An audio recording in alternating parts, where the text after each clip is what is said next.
Queridas hermanas y hermanos, en estos días hemos escuchado algunos textos de los evangelios que nos narran distintos aspectos y momentos de la resurrección de Cristo.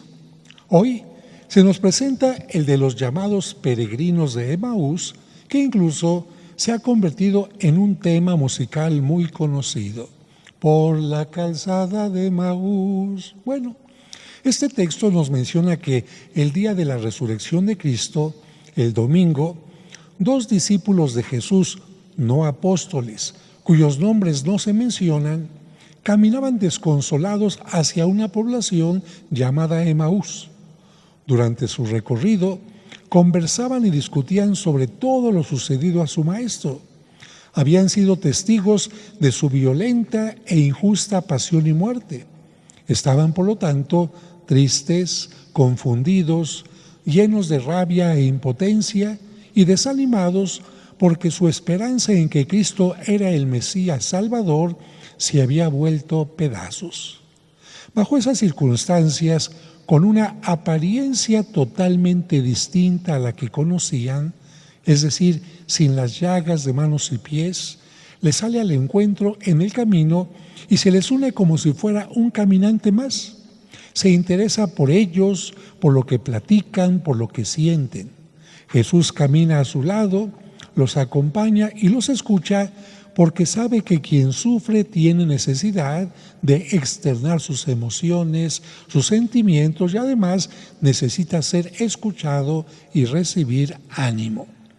Como sucede cuando tenemos una pérdida, el dolor y la amarga experiencia que han vivido estos discípulos el viernes por la tarde al ver clavado a su maestro en una cruz y luego colocado en un sepulcro, han hecho que el corazón de estos discípulos se vuelva duro y sus ojos estén velados, como los ojos de quienes pasan por una circunstancia difícil que no quieren o no pueden ver una luz en medio de su oscuridad. Esto hace que Jesús decida utilizar una pedagogía maravillosa para hacerlos pasar de la oscuridad a la luz, de la duda a la certeza. Aunque pudo aparecerse abiertamente, como lo hizo en el cenáculo con los apóstoles, prefiere mostrarse poco a poco, paso a paso, porque no se trata de que simplemente sepan que está vivo, sino de que entiendan que lo que ha sucedido, si bien doloroso, era parte de las profecías y por ello se debía dejar atrás el dolor para abrirse a la alegría de que se estaban cumpliendo las Escrituras. Así que sin revelar inicialmente su identidad, les ayuda a que recuperen la historia a través de preguntas. Una historia llena de luces y sombras.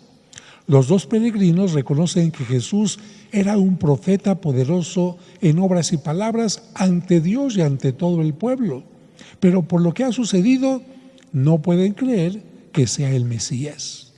La pasión de Jesús, buscada y aprobada por los jefes políticos y religiosos, y su muerte tan violenta y llena de burlas, no deja de ser un escándalo para ellos.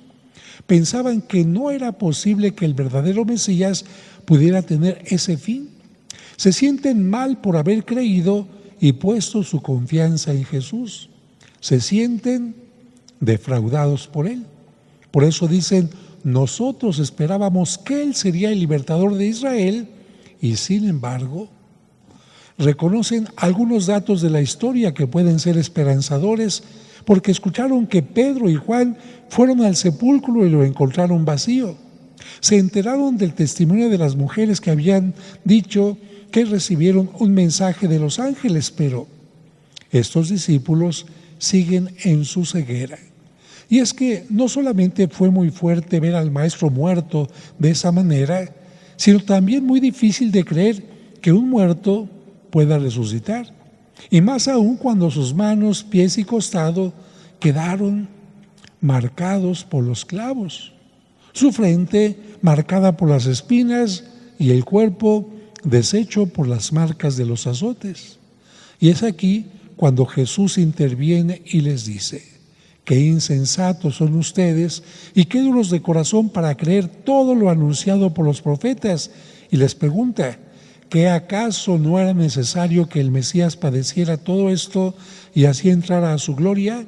¿Qué no lo dijeron así los profetas? Y a partir de ese momento, con la misma paciencia con que Jesús los escuchó y les ayudó a recuperar la historia, ahora les empieza a explicar las Escrituras, todas las profecías del Antiguo Testamento que se referían a Él. Pero bueno, hay ocasiones en que no bastan las razones, las explicaciones, la parte teórica para entender y aceptar las cosas, por lo que los peregrinos van entendiendo algo, pero no lo reconocen aún con la explicación de las Escrituras. Ciertamente algo pasaba en su interior. Sentían que su corazón ardía de esperanza, pero faltaba algo. Era necesario un gesto, una acción que les abriera los ojos. La caminata con la explicación debe haber durado muchas horas, porque el Evangelio menciona que cuando los peregrinos llegaron a su meta, a Emaús, les llegó la tarde, el momento en que el sol comenzaba a ocultarse. Y como ellos sabían que caminar en la oscuridad puede ser inseguro y peligroso, invitan a su compañero desconocido a que se quede con ellos para que pase la noche en forma segura y continúe su camino al día siguiente. Seguramente en ese momento Jesús se puso contento con esa invitación, porque los discípulos habían aprendido a dar posada al peregrino, pan al hambriento y sed al sediento.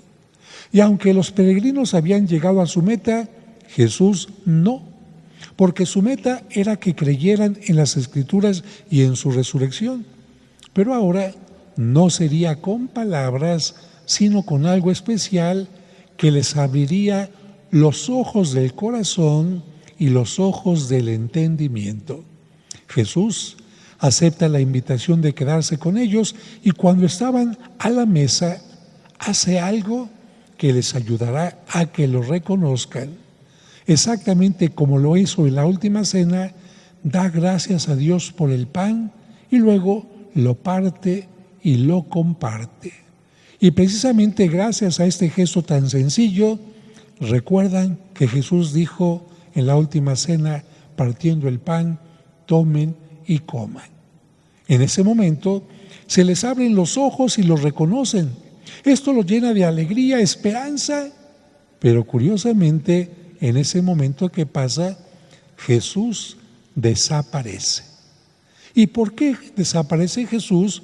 Porque el mensaje y la enseñanza ya estaban dados y comprendidos. Su aparición no se reducía a tener un momento largo de abrazos o muestras de afecto. Lo importante era que no les quedara duda del cumplimiento de las Escrituras y de su resurrección, porque de eso debían ser testigos.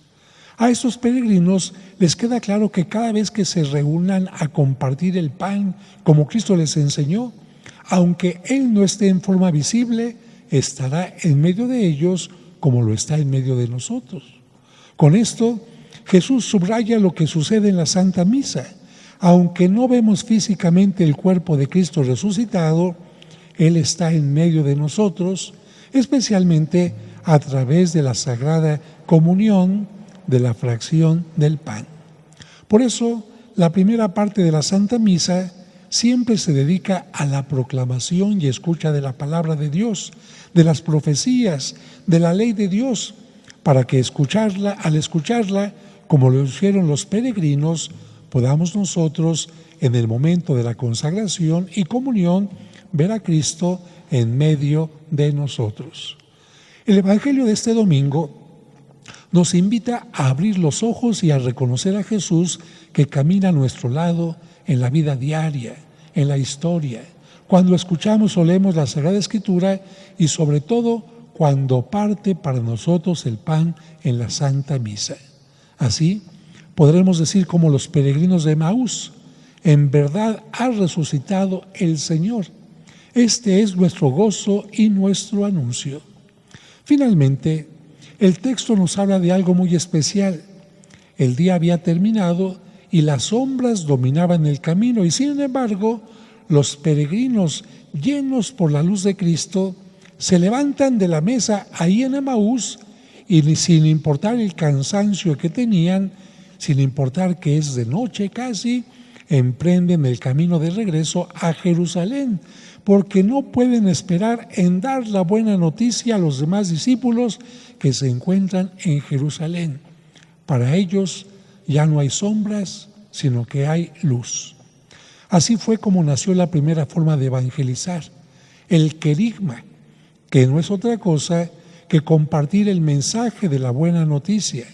El querigma de Cristo es el anuncio de que Dios es nuestro Padre, que Cristo vino a instaurar el reino de Dios, predicar que Cristo ha muerto y especialmente cuando decimos en la misa, anunciamos tu muerte, proclamamos tu resurrección, ven Señor Jesús, estamos anunciando el querigma, la buena noticia de que Cristo ha muerto y ha resucitado. Y concluyo con la letra del peregrino de Emaús, este canto que vamos a cantar en la comunión, que no es otra cosa que el evangelio que escuchamos convertido en una especie de corrido. Habla primero uno de los peregrinos que dice: ¿qué llevabas conversando? Me preguntaste, me dijiste, buen amigo, y me detuve asombrado a la orilla del camino. ¿No sabes lo que ha pasado ayer en Jerusalén? De Jesús de Nazaret, a quien clavaron en cruz. Por eso me vuelvo triste a mi aldea de Emaús. Van 3 días que se ha muerto y se acaba mi esperanza. Dicen que algunas mujeres al sepulcro fueron de alba. Pedro, Juan y algunos otros hoy también allá buscaron, mas se acaba mi confianza, no encontraron a Jesús. Por eso me vuelvo triste a mi aldea de Emaús. Y después de que habla el peregrino, habla Jesús en el canto. Oh tardíos corazones que ignoráis a los profetas. En la ley ya se anunció que el Mesías padeciera y por llegar a su gloria escogiera la aflicción. Habla uno de los peregrinos. En la tarde de aquel día yo sentí con Jesús, nuestro corazón ardía a la vista de Emaús. Continúa el canto. Hizo seña de que seguiría más allá de nuestra aldea y la luz del sol poniente pareció que se muriera. Quédate, forastero, ponte a la mesa y bendice, que al destello de tu luz, en la bendición del pan, mis ojos conocerán al amigo de Emaús. Por la calzada de Emaús, un peregrino iba conmigo. No le conocía al caminar, ahora sí, en la fracción del pan.